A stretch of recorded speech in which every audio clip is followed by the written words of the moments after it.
ত্রিপুরা রাজ্যে ক্রমাগত শিশু কন্যা থেকে শুরু করে ৬০-৬৫ বছরের মহিলারা পর্যন্ত ধর্ষণ, গণধর্ষণের শিকার হচ্ছে। অথচ আমরা এমন এক রাজ্যে বাস করছি যে রাজ্যে প্রশাসন ঘুমে এবং জনগণের টাকার দ্বারা মহিলা কমিশন বসানো হয়েছে। অথচ যে মহিলা কমিশনের চেয়ারপারসন সে বিজেপির মুখপাত্র হিসেবে কাজ করছে। আপনারা দেখেছেন বিগত ১০ই জুন শান্তিনিকেতন মেডিকেল কলেজে যে মনীষা দাসের হত্যা সংঘটিত হয়েছে, সেখানে কোনো তদন্ত ছাড়াই এরা ঘোষণা দিয়েছে যে এটা আত্মহত্যা। আমার কাছে এটাই প্রশ্ন যে ইনভেস্টিগেশন ছাড়া কি করে মহিলা কমিশন এটা হত্যা বলে আত্মহত্যা বলে চালিয়ে দিয়েছে? নিশ্চয়ই এটার মধ্যে রহস্য লুকিয়ে আছে এবং জনগণ জানতে চাইছে এটা কি কারণে এই মনীষা দাসের হত্যা সংঘটিত হয়েছে। যেখানে তার ডিউটি ছিল ৯টা থেকে ৫টা, সেখানে থাকার জন্য তাকে ঘর রাখা হয়েছে এবং সেই ঘরে তার ৩ দিন পরেই দেখা গেছে তার ঝুলন্ত দেহ। কি এটা আমরা এই সরকারের কাছে বিচার বিভাগীয় তদন্ত করার জন্য ডিমান্ড করেছি।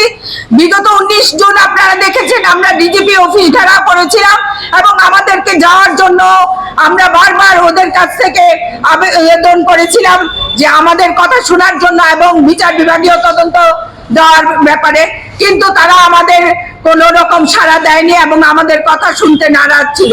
তাই আমরা আজকে মহিলা কংগ্রেসের তরফ থেকে এই মহিলা কমিশনে এসেছি, যেখানে একের পর এক ঘটনা ঘটছে অথচ মহিলা কমিশনের কোনো ভূমিকা নেই। তাহলে এই মহিলা কমিশন রেখে লাভ কি? ত্রিপুরা রাজ্যের মহিলারা যদি উপকৃত না হয়, কোন রকম সহায়তা না পায়, তাহলে এই মহিলা কমিশনকে আমরা মানছি না।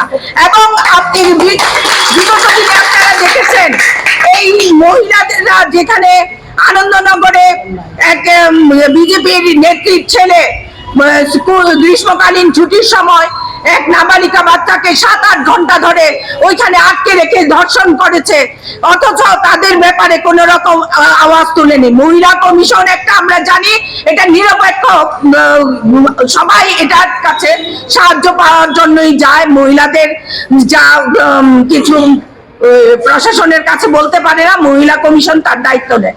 অথচ দেখা গেছে ত্রিপুরা রাজ্যে আজকে নতুন নয়, ৮ বছর ধরে এই বিজেপি সরকার চলছে, একের পর এক মহিলা কমিশন চেঞ্জ হয়েছে তাদের, কিন্তু কোনো মহিলাদের স্বার্থে তারা কথা বলে না এবং মহিলাদের পাশে ওরা দাঁড়ায় না। তাই আজকে আমরা জানান দিতে এসেছি যে মনীষা দাসের হত্যাকাণ্ডে বিচার বিভাগীয় তদন্ত করার জন্য মহিলা কমিশন যদি না অগ্রসর হয়, তাহলে আমরা আজকে এখানে ঘেরাও করেছি। আগামী দিন সারা রাজ্যে আমরা সেই আন্দোলন গড়ে তুলব এবং মহিলাদের ন্যায় পাওয়ার জন্য মহিলা কংগ্রেস আগেও লড়েছে, এখনো লড়ছে, আগামী দিনও লড়বে।